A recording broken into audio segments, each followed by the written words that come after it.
সিদ্ধান্ত যদি গভৰ্ণমেণ্ট সাইডৰ পৰা ল'ব পৰা নাই, কিন্তু ইয়াৰ পাব্লিকে চৰকাৰী অসমৰ ভূমি চৰকাৰী ভূমি কোনো পধ্যে অৰুণাচলক দিয়া নহ'ব।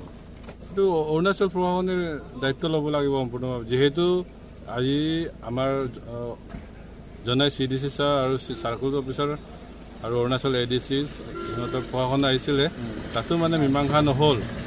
ত' ইয়াত যিকোনো ইনচিডেণ্ট হয় অৰুণাচল গভৰ্ণমেণ্টৰ দায়িত্ব, অৰুণাচল প্ৰশাসনৰ দায়িত্ব, সম্পূৰ্ণ দায়িত্ব। আগতো কৈছোঁ যে 1972 যিহেতু তাত ইয়াত BOP কেম্প বহোৱা আছে, যেতিয়া অৰুণাচলে অসমৰ পৰা বাস হৈছিলে, তেতিয়াৰ পৰাই এই আমি দেখা মতে এই আজি যিটো আছে তালৈ আছে। তাতো ইয়াত কোনো মানুহ আমি ইয়াত বসবাস কৰা দেখা নাই আৰু ইয়াত খেতি বাতি কৰা দেখা নাই। চ' ইয়াত কোনো সিহঁতৰ লিগেল সিহঁতৰ ক'বলৈ সিহঁতৰ মাটি জমিন সিহঁতৰ মাটি বুলি ক'বলৈ একো ইয়াত না কিবা আছে না একো নাই। আমাৰ জনামতে এইটো চৰকাৰী ভূমি। যদি দামী কৰি সিহঁতে লিগেল কিবা কৰক, লিগেল ডকুমেণ্ট প্ৰডিউচ কৰক সিহঁতৰ মাটি বুলি।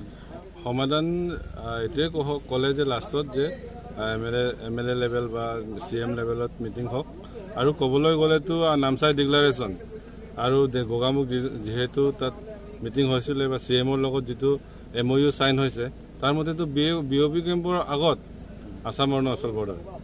চ' ইয়াততো আৰু এনেকুৱা ঘটনা হ'বই নালাগে ক'বলৈ গ'লে। সেইটো কোনো পধ্যে মই মানি ল'লেও ৰাইজে মানি নলয়। যে আমি স্পষ্ট ভাষাৰে গৰিহণা দিছোঁ, এনেকুৱা হ'ব নালাগে। কাৰণ এইটো চৰকাৰী ভূমি, কোনোবাই অৰুণাচলীয়ে বা কোনোবাই দুষ্টচক্ৰই ল'ব বিচাৰিলে এইটো চৰকাৰী ভূমি, ইয়াত আমি চৰকাৰক বাধা দিওঁ।